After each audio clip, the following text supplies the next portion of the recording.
Halo rekan-rekan sekalian, terima kasih telah meluangkan waktu untuk mengikuti sosialisasi ini. Perkenalkan, saya Gladys dari Legal and Corporate Secretary, sekaligus salah satu anggota Data Protection Officer Team.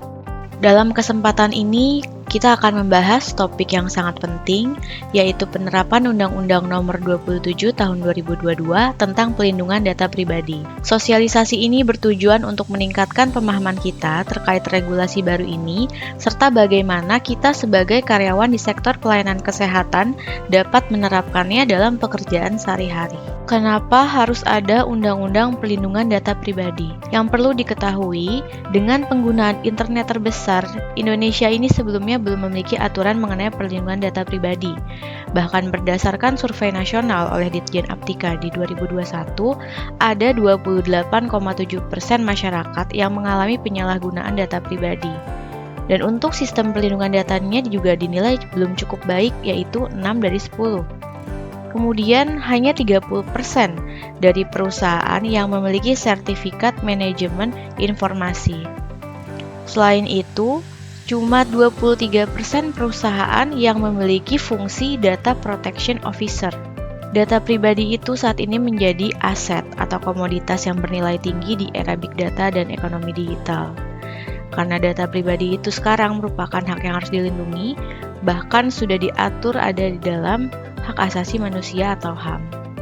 Rawannya serangan cyber dan kebocoran data di era digital membuat pentingnya regulasi khusus tentang pelindungan data pribadi ini. Dapat rekan-rekan lihat untuk gambaran umum mengenai regulasi pelindungan data pribadi. Sebelum Undang-Undang PDP disahkan, setiap sektor telah memiliki regulasi untuk melindungi data pribadi, namun belum dijelaskan lebih detail. Dengan adanya Undang-Undang PDP yang telah disahkan dan efektif berlaku pada tanggal 17 Oktober 2024, diharapkan dapat melindungi data pribadi individu agar tidak disalahgunakan oleh pihak yang tidak bertanggung jawab. Di sektor pelayanan kesehatan, data pasien termasuk kategori data pribadi yang harus dijaga kerahasiaannya sesuai dengan standar perlindungan data yang berlaku. Berikut ini merupakan rangkuman Undang-Undang Pelindungan Data Pribadi. Yang pertama, di situ dapat kita lihat ada pihak yang terlibat. Dalam pengelolaan data pribadi di sektor pelayanan kesehatan, terdapat 3 pihak utama yang berperan. Pertama, subjek data pribadi, yaitu pasien atau individu yang datanya dikumpulkan. Kedua, pengendali data atau data controller yang menentukan tujuan dan cara pemrosesan data, misalnya klinik atau laboratorium tempat kita bekerja. Ketiga, pemroses data atau data prosesor, yaitu pihak yang memproses data atas nama pengendali seperti sistem ICT yang menyimpan dan mengelola data pasien. Kemudian untuk jenis data pribadi. Data pribadi yang dikelola dalam pelayanan kesehatan terbagi menjadi 2 kategori utama. Pertama, data umum seperti nama lengkap, alamat, nomor kontak, dan informasi administratif lainnya. Kedua, data yang lebih spesifik dan sensitif seperti rekam medis, hasil laboratorium, riwayat pengobatan, dan informasi asuransi kesehatan. Data spesifik inilah yang memerlukan perlindungan lebih ketat sesuai dengan Undang-Undang PDP. Selain itu ada hak subjek data. Setiap individu memiliki hak atas data pribadinya. Pasien berhak mendapatkan informasi serta mengakses, mengoreksi, atau memperbarui data mereka. Selain itu, mereka juga memiliki hak untuk mencabut persetujuan, membatasi pemrosesan, serta mengajukan ganti rugi jika terjadi pelanggaran terhadap data mereka. Oleh karena itu, kita harus memastikan bahwa data pasien dikelola dengan aman dan transparan. Lalu untuk pemrosesan data pribadi. Pemrosesan data pribadi dalam layanan kesehatan mencakup beberapa tahapan, yaitu pengumpulan, analisis, penyimpanan, pembaruan, pengiriman, dan penghapusan data. Semua proses ini harus dilakukan dengan memperhatikan keamanan dan kepatuhan terhadap regulasi yang berlaku. Kemudian untuk kewajiban pelindungan data, sebagai institusi yang mengelola data pribadi, kita wajib menerapkan langkah-langkah perlindungan, termasuk pengendalian teknis operasional, memastikan tingkat pelindungan data yang memadai, melakukan mitigasi risiko, serta menunjuk data protection officer atau petugas pelindungan data yang bertanggung jawab dalam pengelolaan kepatuhan terhadap regulasi ini. Kemudian untuk perekaman aktivasi pemrosesan. Setiap aktivitas pemrosesan data pribadi harus direkam dan didokumentasikan sesuai dengan prinsip Record of Processing Activities atau ROPA, sebagaimana diatur dalam pasal 31 Undang-Undang PDP. Ini penting untuk memastikan bahwa semua aktivitas pemrosesan data dilakukan secara transparan dan sesuai dengan regulasi. Lalu untuk kewajiban untuk pelaporan, jika terjadi kegagalan pelindungan data pribadi, misalnya kebocoran data pasien, maka perusahaan wajib melaporkan insiden ini kepada subjek data dan lembaga pengawas dalam waktu 3 kali 24 jam. Transparansi dalam pelaporan ini sangat penting untuk mengurangi dampak yang mungkin terjadi. Kemudian untuk sanksi, pelanggaran terhadap Undang-Undang PDP dapat dikenakan sanksi pidana maupun administratif. Sanksi pidana mencakup hukuman kurungan hingga 6 tahun dan atau denda mencapai 6 miliar rupiah. Sedangkan sanksi administratif berupa denda hingga 2% dari pendapatan tahunan atau penerimaan tahunan perusahaan, tergantung pada tingkat pelanggaran yang terjadi.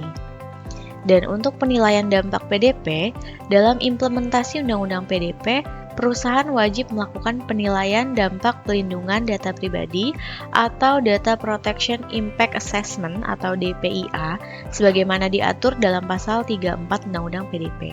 DPIA membantu mengidentifikasi dan mengelola resiko yang muncul dalam pemrosesan data pribadi. Untuk data pribadi yang bersifat umum, ini mencakup nama lengkap, jenis kelamin, kewarganegaraan, agama, status perkawinan, dan data pribadi apapun yang dikombinasikan untuk mengidentifikasikan seseorang. Kemudian untuk data pribadi yang spesifik, ini mencakup data dan informasi kesehatan, yaitu catatan atau keterangan individu yang berkaitan dengan kesehatan fisik, mental, dan atau pelayanan kesehatan. Lalu ada data biometrik. Data ini berkaitan dengan fisik, fisiologis, atau karakteristik perilaku individu yang memungkinkan identifikasi unik terhadap individu seperti gambar wajah, rekam sidik jari, retina, dan sampel DNA. Lalu ada data genetika, yaitu semua data jenis apapun mengenai karakteristik suatu individu yang diwariskan atau diperoleh selama perkembangan prenata awal. Kemudian juga ada catatan kejahatan yang merupakan catatan tertulis tentang seseorang yang pernah melakukan perbuatan melawan hukum atau melanggar hukum. Lalu ada juga data anak, data yang berkaitan dengan anak. Lalu ada data keuangan pribadi. Data keuangan pribadi ini termasuk namun tidak terbatas pada data jumlah simpanan pada bank, termasuk tabungan, deposito, dan data kartu kredit. Dan data lainnya sesuai dengan ketentuan peraturan perundang-undangan. Untuk data pribadi yang bersifat umum, ini mencakup nama lengkap, jenis kelamin, kewarganegaraan, agama, status perkawinan, dan data pribadi apapun yang dikombinasikan untuk mengidentifikasikan seseorang. Kemudian untuk data pribadi yang spesifik, ini mencakup data dan informasi kesehatan, yaitu catatan atau keterangan individu yang berkaitan dengan kesehatan fisik, mental, dan atau pelayanan kesehatan. Lalu ada data biometrik. Data ini berkaitan dengan fisik, fisiologis, atau karakteristik perilaku individu yang memungkinkan identifikasi unik terhadap individu seperti gambar wajah, rekam sidik jari, retina, dan sampel DNA. Lalu ada data genetika, yaitu semua data jenis apapun mengenai karakteristik suatu individu yang diwariskan atau diperoleh selama perkembangan prenata awal. Kemudian juga ada catatan kejahatan yang merupakan catatan tertulis tentang seseorang yang pernah melakukan perbuatan melawan hukum atau melanggar hukum. Lalu ada juga data anak, data yang berkaitan dengan anak. Lalu ada data keuangan pribadi. Data keuangan pribadi ini termasuk namun tidak terbatas pada data jumlah simpanan pada bank, termasuk tabungan, deposito, dan data kartu kredit. Dan data lainnya sesuai dengan ketentuan peraturan perundang-undangan. Sebagai perusahaan yang bergerak di bidang kesehatan, kita mengelola berbagai data pribadi pasien, tenaga medis, dan karyawan. Oleh karena itu, penting bagi kita semua untuk memahami bagaimana data pribadi diproses dan siapa saja yang terlibat dalam pengelolaannya. Pertama, kita mengenal yang disebut subjek data. Subjek data adalah individu atau pihak yang data pribadinya dikumpulkan dan diproses. Dalam konteks perusahaan kita, subjek data bisa berupa pasien yang menggunakan layanan kesehatan kita, karyawan, maupun mitra yang bekerja sama dengan perusahaan. Selanjutnya, ada pengendali data pribadi. Pengendali data adalah pihak yang menentukan tujuan dan kendali atas pemrosesan data pribadi. Dalam perusahaan kita, pengendali ini bisa berupa manajemen atau departemen yang bertanggung jawab atas sistem informasi dan perlindungan data. Kemudian ada prosesor data pribadi, yaitu pihak yang melakukan pemrosesan data pribadi atas nama pengendali. Contohnya, jika perusahaan kita bekerja sama dengan penyedia layanan cloud atau sistem rekam medis digital, maka mereka bertindak sebagai prosesor data pribadi. Pemrosesan data pribadi mencakup berbagai tahapan mulai dari perolehan dan pengumpulan data pasien serta karyawan, pengolahan dan penganalisisan untuk keperluan administrasi dan pelayanan, penyimpanan data dengan sistem keamanan yang memadai, perbaikan dan pembaruan data agar selalu akurat, penampilan, transfer, penyebarluasan, atau pengungkapan data jika diperlukan, serta penghapusan atau pemusnahan data sesuai kebijakan yang berlaku. Dalam beberapa kasus, transfer data pribadi ke luar negeri mungkin diperlukan. Misalnya, jika kita menggunakan penyedia layanan teknologi yang berbasis internasional. Namun, transfer ini hanya boleh dilakukan jika negara tujuan memiliki tingkat perlindungan data pribadi yang setara atau lebih tinggi dibandingkan regulasi yang berlaku di Indonesia. Selain itu, harus ada perlindungan hukum yang bersifat mengikat serta persetujuan dari subjek data. Sebagai bagian dari perusahaan pelayanan kesehatan, kita semua memiliki tanggung jawab untuk menjaga keamanan dan kerahasiaan data pribadi. Setiap pemrosesan data pribadi harus memiliki dasar hukum yang jelas. Dalam kebijakan perlindungan data pribadi, terdapat 6 dasar yang sah untuk memproses data pribadi. Pertama, persetujuan yang sah secara eksplisit dari subjek data pribadi untuk satu atau beberapa tujuan tertentu yang telah disampaikan oleh pengendali data pribadi kepada subjek data pribadi. Kedua, pemenuhan kewajiban perjanjian dalam hal subjek data pribadi merupakan salah satu pihak atau untuk memenuhi permintaan subjek data pribadi pada saat akan melakukan perjanjian. Ketiga, pemenuhan kewajiban hukum dari pengendali data pribadi sesuai dengan ketentuan perundang-undangan. Keempat, pemenuhan pelindungan kepentingan vital subjek data pribadi. Kelima, pelaksanaan tugas dalam rangka kepentingan umum, pelayanan publik, atau pelaksanaan kewenangan pengendali data pribadi berdasarkan aturan perundang-undangan. Dan atau keenam, pemenuhannya kepentingan yang sah lainnya dengan memperhatikan tujuan, kebutuhan, dan keseimbangan kepentingan pengendali data pribadi dan hak subjek data pribadi.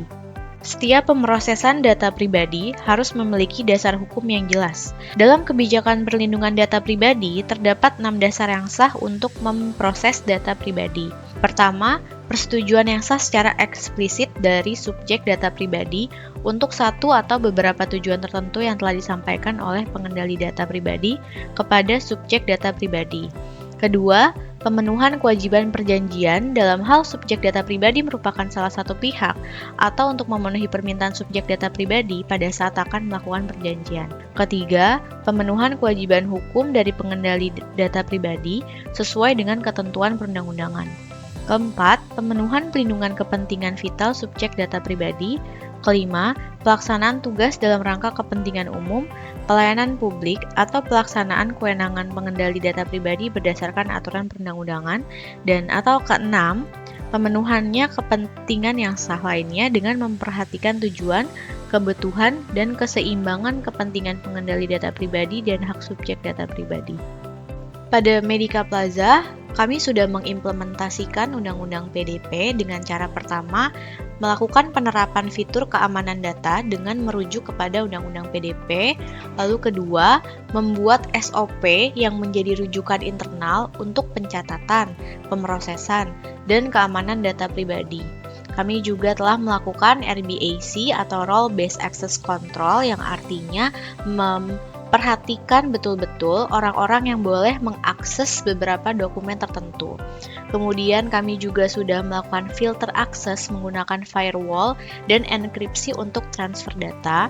Lalu kami juga melakukan SSO atau Single Sign-On yang artinya setiap karyawan memiliki account dan password tersendiri untuk masuk ke dalam sistemnya, dan sudah diatur juga difilterisasi akses-akses mana yang boleh diberikan kepada karyawan tersebut. Kami juga melakukan akses review bulanan untuk memastikan hanya orang yang berhak yang mendapatkan akses data.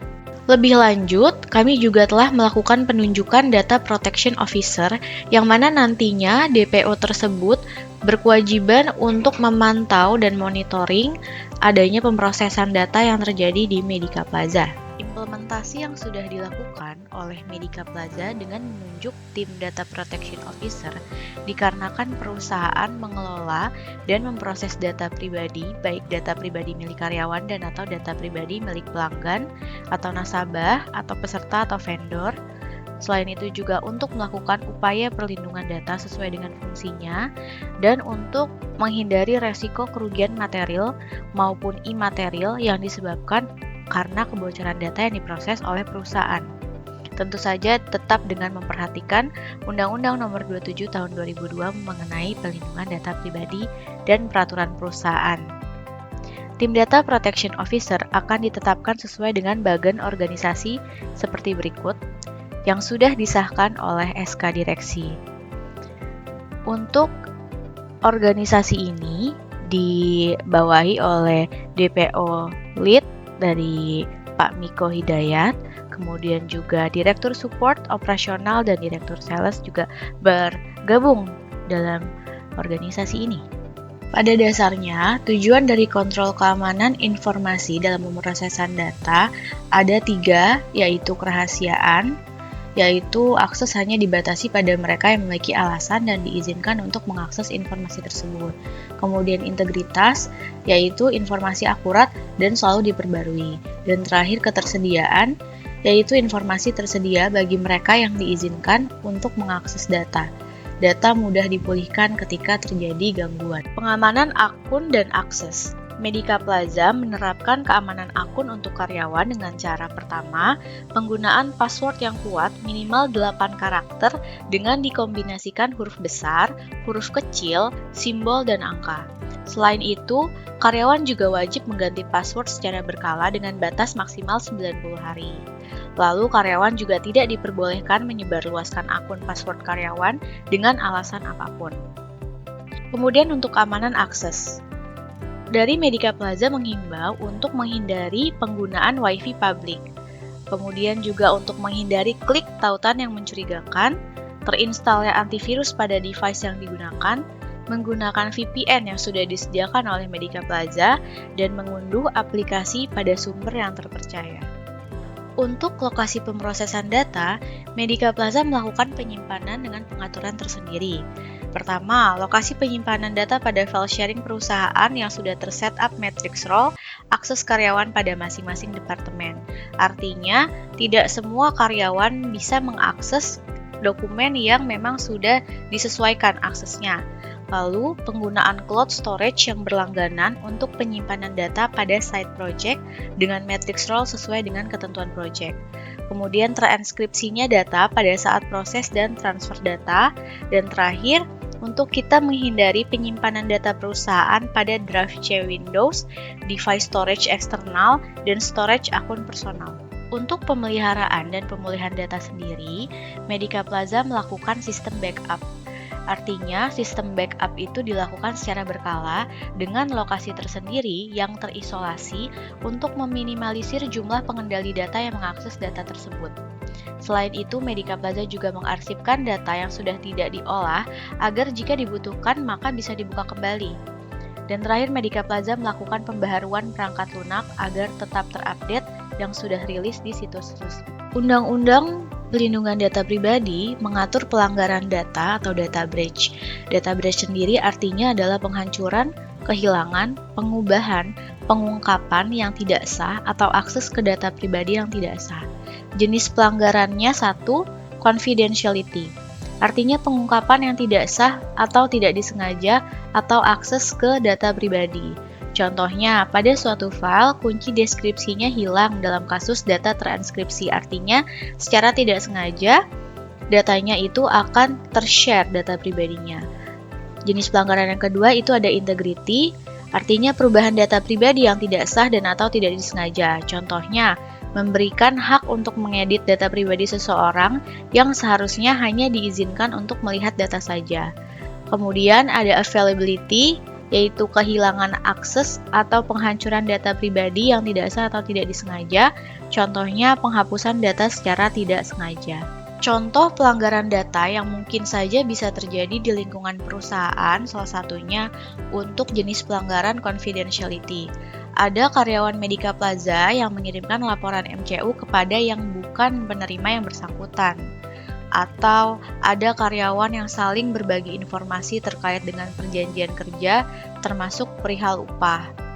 Lalu untuk jenis pelanggaran integrity, contohnya karyawan A memberikan user ID dan password miliknya kepada karyawan B.